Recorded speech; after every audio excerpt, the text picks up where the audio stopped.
আজকের আমি আপনাদের জন্য নিয়ে এসেছি কই মাছের এক প্রাচীন বহু প্রচলিত রেসিপি তেল কই, যেটা খুব সহজে ইজিলি বাড়িতে তৈরি হয়ে যায়। আপনারা বাড়িতে খুব সহজে ইজিলি এই রেসিপিটি বানাতে পারেন। এটি যেমন টেস্টি হয় তেমন হয়ও খুবই সুস্বাদু। বাই দ্য ওয়ে, আমি মৌ, আপনাদের সকলকে আমার চ্যানেলে স্বাগত। এটি তৈরি করার জন্য কয়েকটা শুকনো লঙ্কা নিয়েছি, সেটাকে আমি গরম জলে বেশ কিছুক্ষণ ভিজিয়ে রাখবো। আর এদিকে আমি কই মাছ নিয়ে নিয়েছি। কই মাছটাকে খুব ভালোভাবে ধুয়ে পরিষ্কার করে নিয়েছি। এবার এতে দিয়ে দিচ্ছি সামান্য পরিমাণে নুন আর দিয়ে দিচ্ছি কিছুটা পরিমাণে হলুদ গুঁড়ো। নুন আর হলুদ দিয়ে কই মাছটাকে খুব ভালোভাবে নুন হলুদ মাখিয়ে নেব। দেখুন, আমি কই মাছটাকে খুব ভালোভাবে নুন হলুদ দিয়ে ম্যারিনেট করে নিচ্ছি। আর এতে সামান্য পরিমাণে তেল দিয়ে দিয়েছি, তাহলে তেলও ঠিক রাখবে না। নুন হলুদ আর সর্ষের তেল দিয়ে কই মাছটাকে খুব ভালোভাবে আমি নুন হলুদ আর তেলে ম্যারিনেট করে নেব। আপনি যদি আমার চ্যানেলে নতুন হয়ে থাকেন তাহলে আমার চ্যানেলটি সাবস্ক্রাইব করার অনুরোধ রইল, আর পাশে থাকা বেল আইকনটি অবশ্যই প্রেস করে দেবেন, তাহলে আমার ভিডিও সর্বপ্রথম নোটিফিকেশন পেয়ে যাবেন। এদিকে গ্যাসে কড়া নিয়ে নিয়েছি, তাতে দিয়ে দিয়েছি সর্ষের তেল।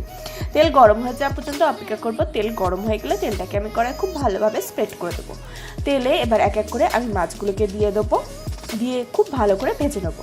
ততক্ষণ একটা মশলা তৈরি করে নেবো। তার জন্য নিয়ে নেবো টমেটো আর আদা, নিয়ে নেবো ভিজিয়ে রাখা শুকনো লঙ্কা আর ওই সামান্য পরিমাণে জলটা, আর দিয়ে দেবো কিছুটা পরিমাণে জিরে গুঁড়ো। আপনারা গোটা জিরেও দিতে পারেন। দিয়ে এই সমস্ত মশলার একটা সুন্দর ফাইন পেস্ট তৈরি করে নেবো। দেখুন, খুব সুন্দর পেস্টটা তৈরি করে নিয়েছি। এদিকে 3-4 মিনিট হয়ে গেছে। 3-4 মিনিট পরে মাছটাকে উল্টে দেবো, দিয়ে অপর পাশটাকেও ফের ওরকম 3-4 মিনিট ভেজে নেবো। খুব বেশি কড়া করে ভাজতে হবে না, 3-4 মিনিট করে দুপাশটা ভেজে নিলেই হবে। এইভাবে দুপাশটা খুব সুন্দর করে লাল করে ভাজা হয়ে গেছে। দেখুন, মাছগুলো খুব সুন্দরভাবে ভাজা হয়ে গেছে। এবার এটাকে আমি তুলে নিচ্ছি। সামনে জামাই ষষ্ঠী, আপনারা চাইলে জামাই ষষ্ঠী উপলক্ষে এই রেসিপিটি বানাতে পারেন, বা বাড়িতে কোনো অকেশন থাকলেও এই রেসিপিটি অবশ্যই ট্রাই করতে পারেন। দেখুন, এক এক করে আমি সব মাছগুলো তুলে নিয়েছি।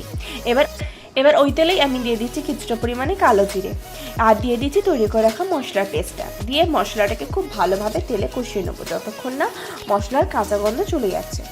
দেখুন, আমি মশলাটাকে খুব ভালোভাবে কষিয়ে নিচ্ছি। খুব সুন্দরভাবে আমি মশলাটাকে কষিয়ে নিচ্ছি।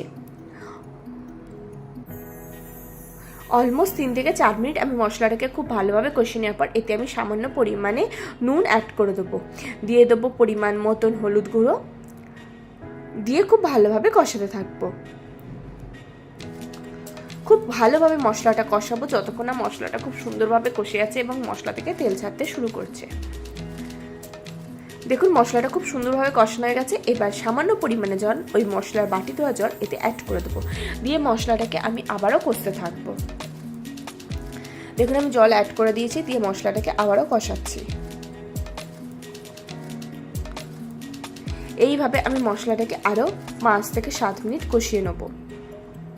এইভাবে 7-8 মিনিট কষানোর পর লক্ষ্য করবেন মশলাটা খুব সুন্দরভাবে কষানো হয়ে গেছে এবং মশলা থেকে তেল ছাড়তে শুরু করেছে।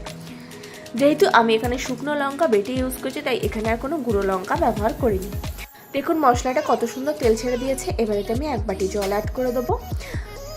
আমি জলটা গরম জল অ্যাড করেছি, আপনারা অবশ্যই গরম জল অ্যাড করবেন। এবার এতে 2 চেরা কাঁচা লঙ্কা দিয়ে দেবো। এবার গ্রেভিটা ফুটে যাওয়া পর্যন্ত অপেক্ষা করবো। গ্রেভিটা ফুটে গেলে এতে এক এক করে মাছগুলোকে দিয়ে দেবো।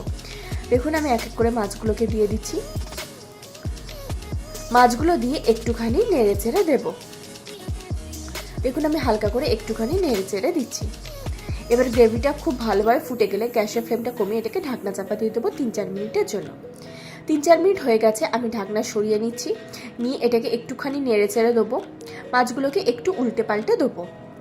এই রেসিপিটি খুব অল্প সময় হয়ে যায়, খুব চটজলদি হয়ে যায়, আর খেতে হয় ঠিক ততটাই টেস্টি। হাতে খুব অল্প সময় থাকলে কই মাছের এই রেসিপিটা অবশ্যই বানাতে পারেন। এটা যেমন টেস্টি হয় তেমন হয়ও খুব অল্প সময়। এটাকে আমি আবারও ঢাকনা চাপা দিয়ে দেবো 4-5 মিনিটের জন্য। 4-5 মিনিট হয়ে গিয়েছে, আমি ঢাকনা সরিয়ে নিচ্ছি।